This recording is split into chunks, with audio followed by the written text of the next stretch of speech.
பண்ணிக்கிட்டே இருக்கானே, இப்ப நான் என்ன பண்றது? என்ன காணும்னு பார்த்துட்டு தான் அவன் எனக்கு போன் பண்றான். நான் மட்டும் இப்ப பேசாம இருந்தேன்னா நான் போன் எடுக்கிற வரைக்கும் திரும்ப திரும்ப போன் பண்ணிக்கிட்டே தான் இருப்பான். அது மட்டும் இல்லாம அந்த சடங்கையும் நான் இல்லாம நடக்க ஒத்துக்கவும் மாட்டான். வேற வழியே இல்ல. சொல்லு பத்திரு. அம்மா, எத்தனை தடவை போன் பண்றது? ஏன் போனே எடுக்கல? சரி, இப்ப எங்க இருக்கீங்க? இங்க உப்பு கூட மாத்தா எல்லாத்தையும் ரெடி பண்ணிட்டாங்கம்மா. பார்த்தா உங்களை காணோம். பக்கத்துலதான் எங்கேயாவது இருப்பீங்கன்னு நான் கோயிலே உங்களை தேடிட்டு வந்துட்டேன்.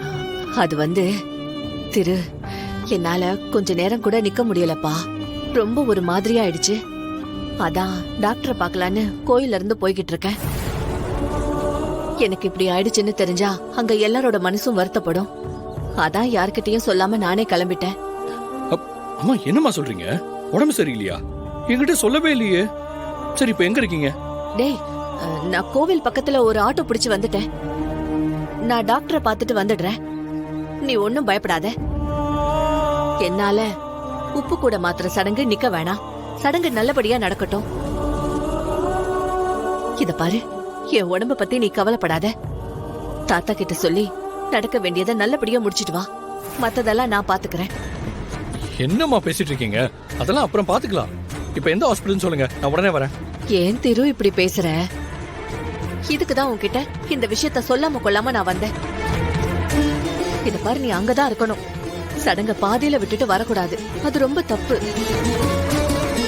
முதல்ல அங்க நடக்க வேண்டியது நல்லா நடக்கட்டும். நான் தான் ஹாஸ்பிட்டல் பக்கத்துல வந்துட்டேன்னு சொல்றேன்ல. டாக்டரை பார்த்தனா எல்லாம் சரியாயிடும்.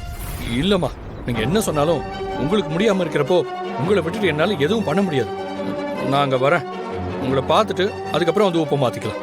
திரு, அம்மா சொன்னா நீ கேப்பியா மாட்டியா? தயவு செஞ்சு நான் சொல்றத கேளு.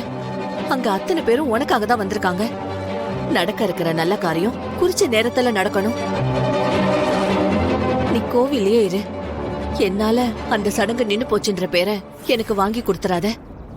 அப்புறம் என்னால அதை தாங்கிக்கவே முடியாது. சொல்லிட்டேன்.